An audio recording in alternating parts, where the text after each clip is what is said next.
Ondile. Muda tayari bwana, njoo tule. Nipo huku chini bazani huku. Mimi hivyo vitu ndio sivyovitaka hivi. Naelewa? Hivyo vitu mimi ndio sivyovitaka. Nakwambia tuwe tunafuturu ndani. Tunakaa tunafuturu nje hapa, ndio mwisho wa siku watu kuja kudoya mambo ya futari ya mambo mimi ndio siataki sasa hayo. Huo ni upuuzi bwana.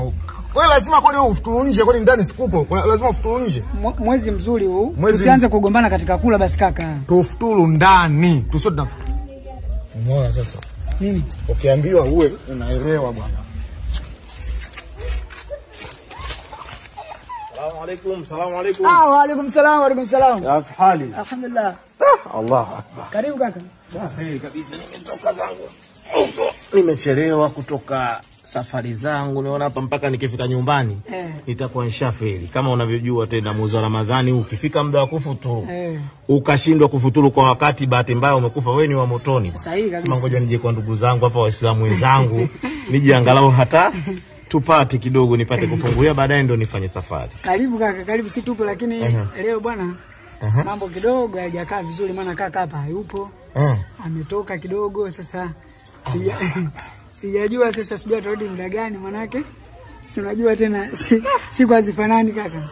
Basi hakuna mashaka, unajua haliwi jambo ila kwa mapenzi ya Mungu Sahihi kabisa kaka. Basi ngoja nifike msalani kidogo hapo walau nikapate na haja kidogo niweze kuwahi, nione cha kufanya ni kitu gani. Lakini usijali bwana, najua kila kitu ni mipango ya Mungu. Sawa kaka. Inshallah.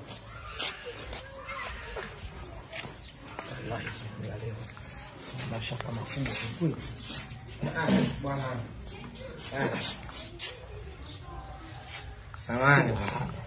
Samahani sana bwana. Ajali kazini bwana. Kweli Waislamu ndio tunaishi hivi? Ajali kazini bwana. Shehe, Waislamu ndio tunaishi hivi? Ajali kazini bwana. Imefikia Waislamu mnakimbia na futari chooni? Ajali kazini bwana. Ajali kazini bwana. Mtume wetu atufundishi hivyo bwana. Naam. Unapofuturu sehemu kama zile na watu wanapokuja kwako wewe ndio baraka. Waislamu hawatakii kuwa hivi. Hivi ni vyakula tu. Ajali kazini bwana. Ajali kazini bwana. Al-Islam akhul Islam. Muislamu ndugu yake Muislamu. Wewe unapofanya hivi unakuwa kama unatengeneza uadui na unajikosesha baraka kwa vitu vidogo tu. Ajali kazini bwana. Hatutakii kuwa hivyo shehe. Umenifedhesha sana. Nimekosea Mola wangu kwa kweli. Inabidi upige istighfari. Umuombe tu radhi Mwenyezi Mungu kwa jambo hili.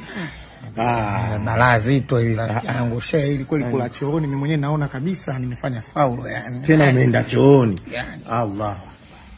Inabidi tu unanilete nikusaidie.